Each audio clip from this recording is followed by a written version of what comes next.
Hello y'all, welcome back to my channel. If you've been waiting for this vasectomy video, the actual footage of the process, it is going to be coming up next. I just wanted to say that this has been a long process for us. However, we are here.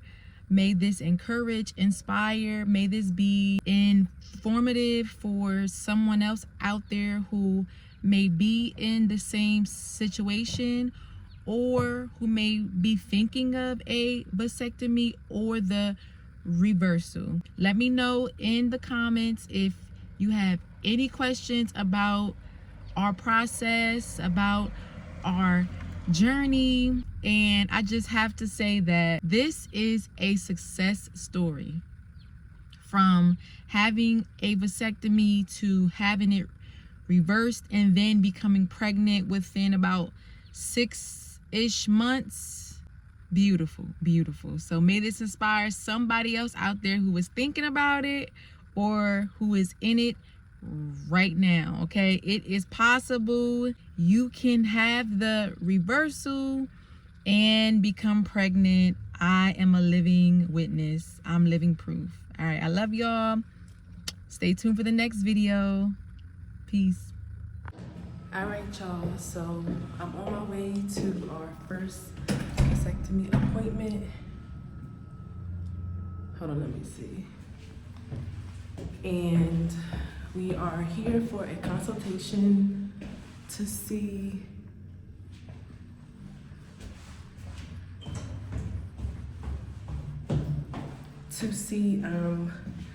about our process on getting the vasectomy reversal.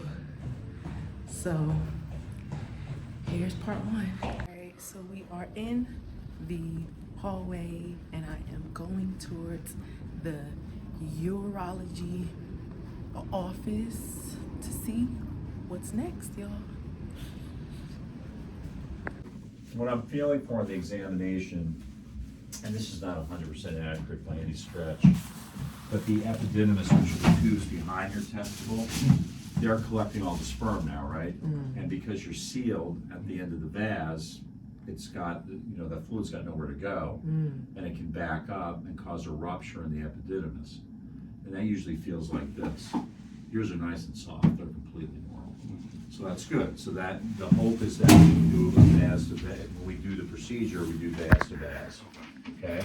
So how do we figure that out? So if this is your sac, we make up and down decisions because that's how the vas runs. Okay? And this is just a side view of the testicles. So you're making sperm everywhere. It goes through these small ducts called efferent ducts into the epididymis, then out through your vas. Okay? So what we do, the first thing we do, once we uncover this, we kind of take off all the scar tissue and then we see what fluid comes out of here. What we want to see, because you're less than 10 years, is clear fluid and lots of it without sperm, whole sperm moving or not moving, or 3/4 sperm. That tells me this whole system is open. Okay? So in that case, what we do is what we call a vasovasostomy, which means we sew the vas to the vas. Right. Okay? And how we do that, it's all done under a microscope. So the vas has an inner layer, we call that the mucosal layer. We sew that together with 10O nylon sutures, and that's so small you can't see it unless you're under a microscope. Okay?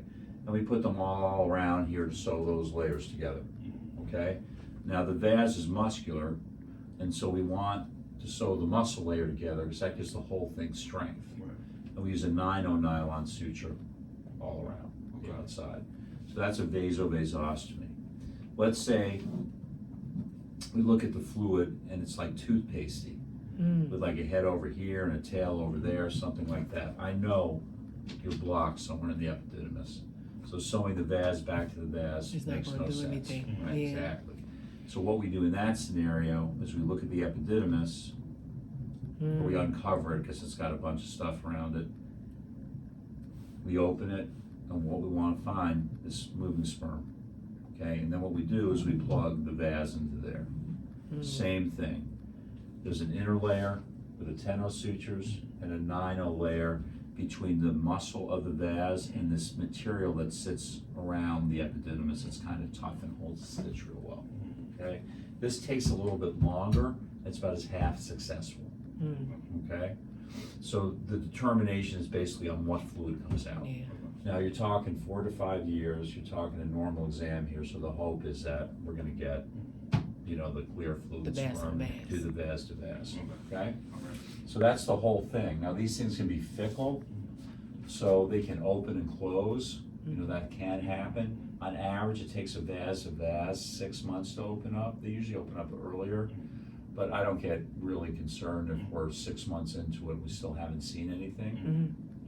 It can take a year on the long end for vas to open up, and a year and a half is a long end for vas epididymis. Okay? That's it. That's the whole thing. All right. Do you have any questions? Number 2, what your epididymis feels like. I mean, it feels like a rock, I know where. And yours are completely normal. In fact, the right one's kind of collapsed, which is good.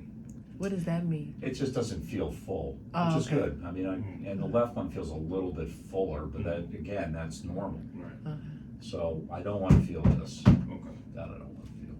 Perfect. Okay? All righty. Cool. That's it.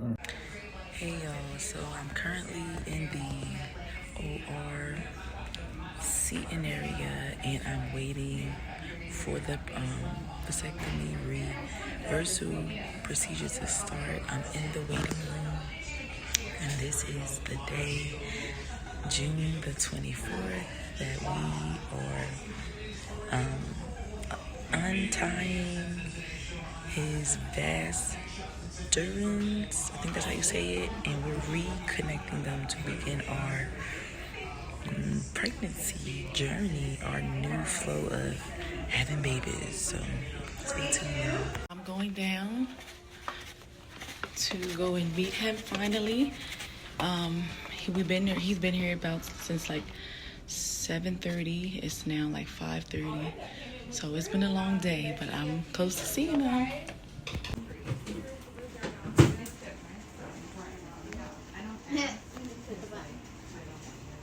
Alright, so it is exactly 12 hours since we've arrived at the hospital, and my boo, my love, is in pain, and he's still coming down. Well, not coming, hold on. He is in pain, and he's currently on oxycodone